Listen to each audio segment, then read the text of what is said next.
আলগাপুর বাজারে বৃহৎ উচ্ছেদ অভিযান, 16টি দোকান ভেঙে গুড়িয়ে দিল প্রশাসন। আলগাপুর বাজারে বৃহৎ উচ্ছেদ অভিযান প্রশাসনের। বেদখল জমিতে নির্মিত 16টি দোকান ভেঙে গুড়িয়ে দিল প্রশাসন। গৌহাটি হাইকোর্টের নির্দেশে গতকাল এই দোকানগুলো ভেঙেছে প্রশাসন। এদিনের উচ্ছেদ অভিযানে স্থানীয়রা প্রশাসনকে সাহায্যের হাত বাড়িয়ে দেন। Bureau report, Barak vision. 2019-এ যে টেন্ডার দিয়েছিলাম, 2019-এর পরে এই আমরা টেন্ডার পার্টিসিপেট করেছি।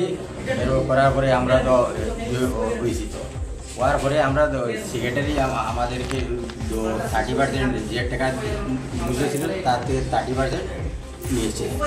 জমা দেওয়ার পরে আমাদেরকে এগ্রিমেন্ট করে দিয়েছে। এগ্রিমেন্ট করে দেওয়ার পরে আমাদেরকে তো পজেশন দেওয়ার জন্য আমরা দাবি জানিয়েছি, পজেশন দিতে পারে না।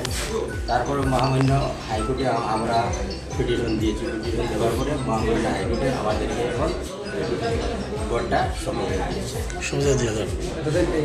কার দখলে ছিল এতদিন? কার দখলে ছিল? এতদিন তো এই যে থার্ড পার্টি দখলে ছিল। কারা? ওরা কারা ছিল? ওরা তো নাম তো বলতে পারবো না, ওরা কারা ছিল।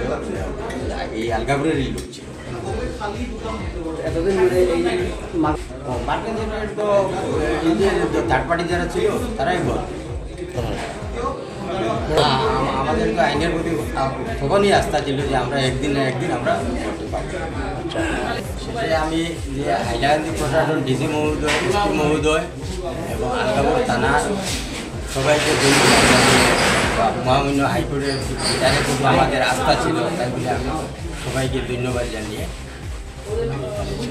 মার্কেট সেটা আলগাপুর 2019 সালে একটা টেন্ডার দেখা হয়েছিল। তার বিষয়ে আমরা অনেকদিন হাইকোর্ট এবং সুপ্রিম কোর্ট পর্যন্ত মামলা গেছে। অনেকদিন মামলা চলার পরে যাই হোক মহামান্য আদালতের রায়ে আমরা পেয়েছি বোর্ডটা। আজকে অনেক খুশি হয়েছে এবং ধন্যবাদ জানাই আমাদের deputy secretary, circle officer, video সব